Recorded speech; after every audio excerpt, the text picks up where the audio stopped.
ওং হিরিং হরং নীলকণ্ঠায় ভগবতে রুদ্রায় নমঃ শিবায়। আমি জ্যোতিষী শ্রী শীতল কুমার। আজকের বিষয় কন্যা রাশিফল জুন 2024। তো আজকের বিষয় শুরু করার আগে আমি আবারও আপনাদের মনে করে দিতে চাই, আমার বিষয়গুলো বা ভিডিওগুলো সুন্দরভাবে আপডেট পাওয়ার জন্য অবশ্যই সাবস্ক্রাইব করে দেবেন এবং ভালো লাগলে লাইক ও শেয়ার করে দেবেন। তো আজকের বিষয় কন্যা রাশিফল জুন 2024 এবং টোটাল আলোচনাটাই কিন্তু আমরা বর্তমান সময় গ্রহের পজিশন অর্থাৎ গোচর ভিত্তিক আলোচনা করব, রাশি ভিত্তিক আলোচনা করব।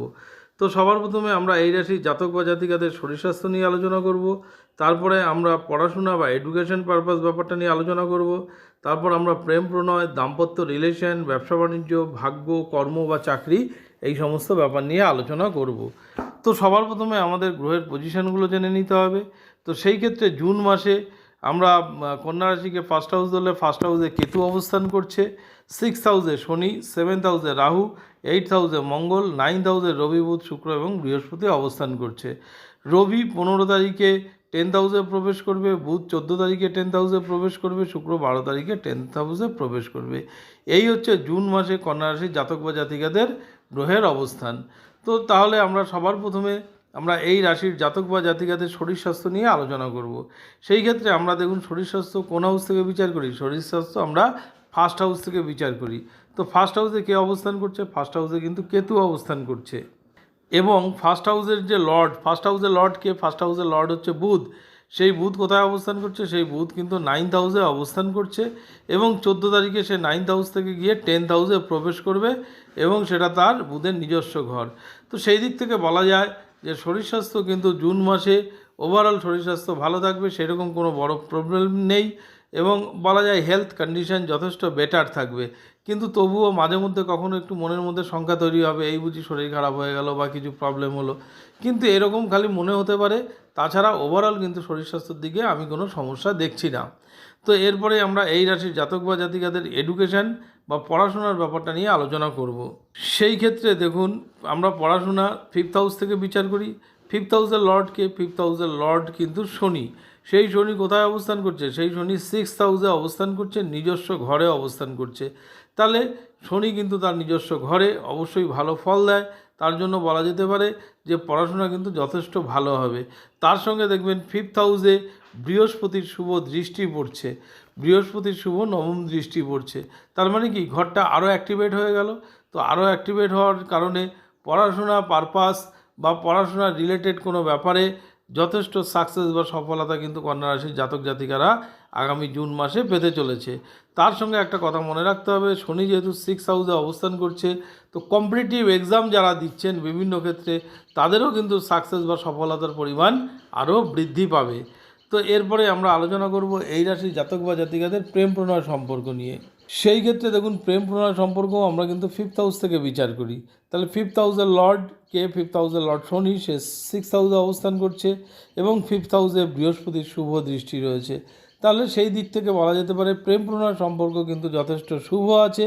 কিন্তু 6th হাউস শনির নিজস্ব ঘর, নিজস্ব ঘর হলেও হাউস অর্থাৎ 6th হাউসটা একটু নেগেটিভ ঘর এবং তার সঙ্গে ফার্স্ট হাউসে কিন্তু কেতু অবস্থান করছে। তো প্রেম প্রণয় সম্পর্ক যথেষ্ট ভালো থাকবে, কিন্তু এই যে কেতু অবস্থান করছে এবং 6th হাউস হচ্ছে শত্রুর ঘর। তো সেই দিক থেকে বলা যায় মাঝে মধ্যে কিন্তু অপোজিট পার্টনারের প্রতি বিভিন্ন কারণে সন্দেহ বা কোথাও সন্তুষ্টির অভাব এই জিনিসগুলো কিন্তু দেখা দিতে পারে, যার জন্য কিন্তু একটু মাঝে মধ্যে আন্ডারস্ট্যান্ডিংয়ের অভাব হতে পারে। তাছাড়া ওইটুকু আর বাদ দিলে ওভারঅল কিন্তু প্রেম প্রণয় সম্পর্ক ভালোই থাকবে। এরপরে আমরা এই রাশির জাতক জাতিকাদের বৈবাহিক সম্পর্ক নিয়ে আলোচনা করব। সেই ক্ষেত্রে আমরা বৈবাহিক সম্পর্ক কোন হাউস থেকে বিচার করি? বৈবাহিক সম্পর্ক আমরা 7th হাউস থেকে বিচার করি। 7th হাউসে কিন্তু রাহু অবস্থান করছে এবং 7th হাউসের লর্ডকে বৃহস্পতি, সেই বৃহস্পতি কিন্তু 9th হাউসে বুধ যুক্ত হয়ে অবস্থান করছে। তাহলে 7th হাউসের লর্ড যখন রাশি অধিপতি যুক্ত হয়ে অবস্থান করছে অবশ্যই ভালো ফল দেবে, দাম্পত্য রিলেশনও ভালো থাকবে। কিন্তু রাহু কিন্তু ডিস্টার্ব করবে, কারণ সপ্তমে রাহু বসে আছে। তো মাঝে মধ্যে দেখবেন যে কোনো না কোনো কোনো অযাচিত কারণে হঠাৎ হঠাৎ প্রবলেম হচ্ছে, হঠাৎ হঠাৎ তর্ক বিতর্ক হচ্ছে, হ্যাঁ, বা কারো ইনফ্লুয়েন্সে হ্যাঁ নিজেদের মধ্যে সম্পর্কের অবনতি হচ্ছে, এই ধরনের ব্যাপার কিন্তু ঘটতে পারে। তাছাড়া আপনার যে অপোজিট পার্টনার সে যদি কোনো ওয়ার্ক করে বা কোনো জব করে সেই ক্ষেত্রে কিন্তু তার সাকসেস বা সফলতা কিন্তু দেখা যাচ্ছে। তো ওভারঅল মোটামুটি বলা যায় যে 60-70% ভালো, 30% কিন্তু নেগেটিভ। তো যাই হোক, এরপরে আমরা এই রাশির জাতক বা জাতিকাদের ব্যবসা বাণিজ্য নিয়ে আলোচনা করব। সেই ক্ষেত্রে দেখুন, ব্যবসা বাণিজ্য আমরা কিন্তু 7th হাউস থেকেই বিচার করি। তো 7th হাউসের লর্ড বৃহস্পতি সে 9th হাউসে রয়েছে, অবশ্যই ভাগ্যস্থানে রয়েছে এবং ভাগ্যকারক গ্রহকে 9th হাউসের লর্ড শুক্র, সেই শুক্রও কিন্তু 9th হাউসে অবস্থান করছে এবং বৃহস্পতি যুক্ত হয়ে অবস্থান করছে। হ্যাঁ, এবং 12 তারিখে শুক্র প্রবেশ করবে 10th হাউসে, কিন্তু তার আগে পর্যন্ত শুক্র বৃহস্পতির কম্বিনেশন থাকবে। তো সেই দিক থেকে বলা যায় যে আপনার কিন্তু ইনকাম বৃদ্ধি পাবে, ডেলি ইনকামের বৃদ্ধি পাবে। ইন জেনারেল ব্যবসা বাণিজ্যকারক গ্রহ বুধ, সেও কিন্তু বিফোর 9th হাউসে অবস্থান করছে। তো সেই দিক থেকে বলা যায় ডেলি ইনকামের বৃদ্ধি পাবে, ব্যবসা বাণিজ্যে গ্রো হবে, ব্যবসা বাণিজ্যের উন্নতি হবে, বা ব্যবসা বাণিজ্যের দিক থেকে যদি ভাগ্যের সাহায্য দরকার হয় সেই ক্ষেত্রেও লাক ফেভার আপনার করবে। ওভারঅল কিন্তু ব্যবসা বাণিজ্য ভালোই আছে। কিন্তু মনে রাখতে হবে, যদি আপনার পার্টনারশিপ বিজনেস হয়, কিছু কিছু ক্ষেত্রে পার্টনারের সাথে মত পার্থক্য হতে পারে, প্রবলেম হতে পারে। অনেক সময় দেখা গেল কোনো কাস্টমার এমন একজন আসলো যারা হয়তো বিভিন্ন চাতুরতার সাথে আপনার সাথে ডিল করতে পারে, যাতে হয়তো আপনার প্রবলেম হতে পারে। তো সেই দিকটা কিন্তু আপনাকে একটু খেয়াল রাখতে হবে। একটু খেয়াল রেখে চললে ওভারঅল কিন্তু ব্যবসা বাণিজ্য ভালোই আছে। তো এরপরে আমরা আলোচনা করব এই রাশির জাতক বা জাতিকাদের কর্ম বা চাকরি বাকরির ব্যাপারটা নিয়ে। সেই ক্ষেত্রে কর্ম বা চাকরি বাকরি আমরা 10th হাউস থেকে বিচার করি। তাহলে 10th হাউসের লর্ডকে, 10th হাউসের লর্ড কিন্তু বুধ, সে কিন্তু নবম স্থানে বসে আছে। তো নবম স্থানে সে 14 তারিখের আগে পর্যন্ত থাকবে। নবম স্থান অর্থাৎ ভাগ্যের ঘর, এবং সেই সময় ভাগ্যপতি শুক্র, নবম স্থানের লর্ড শুক্র, তার সঙ্গে যুক্ত হয়ে অবস্থান করছে। তো অবভিয়াসলি চাকরি বাকরির ক্ষেত্রে কিন্তু ভাগ্য আপনাকে সাথ দেবে। আপনার যে জব আপনি পাবেন, যে ওয়ার্ক আপনাকে দেওয়া হবে, তা আপনি সাফল্যের সাথে কমপ্লিট করতে পারবেন। এবং কর্মক্ষেত্রে তার সঙ্গে রবিও যুক্ত হয়ে আছে। তার মানে একটা হচ্ছে ভাগ্যকারক গ্রহ, তার সঙ্গে রবি এবং 10th হাউসের লর্ড এবং 1st হাউসের লর্ড বুধ একত্রে অবস্থান করছে, যার জন্য কর্মক্ষেত্রে আপনার যেমন আপনি কর্মটা সাকসেসের সাথে সফলতা শেষ করতে পারবেন, এবং আপনার কর্মক্ষেত্রে নাম যশ হওয়ারও কিন্তু সম্ভাবনা আছে। ওভারঅল কর্মক্ষেত্রে আপনার কিন্তু উন্নতি হওয়ার সম্ভাবনা আছে।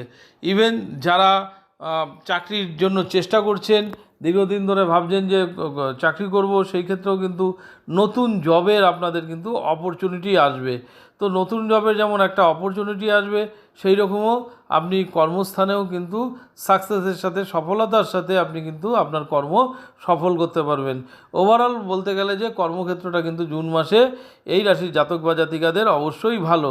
তবে আমি বলবো এর সঙ্গে আপনাদের আরও ভালো প্রেডিকশানের জন্য জন্ম সময় দিয়ে, জন্ম ডেট অফ বার্থ দিয়ে যে ছকটা তৈরি করা হয়, সেই ছকে বর্তমান সময় গ্রহের পজিশান, দশা অন্তর্দশাটা ক্যালকুলেশন করে যদি এই গোচরজনিত ফলাফল কম্বাইন করে, সেই প্রেডিকশান কিন্তু আরও ভালো হবে।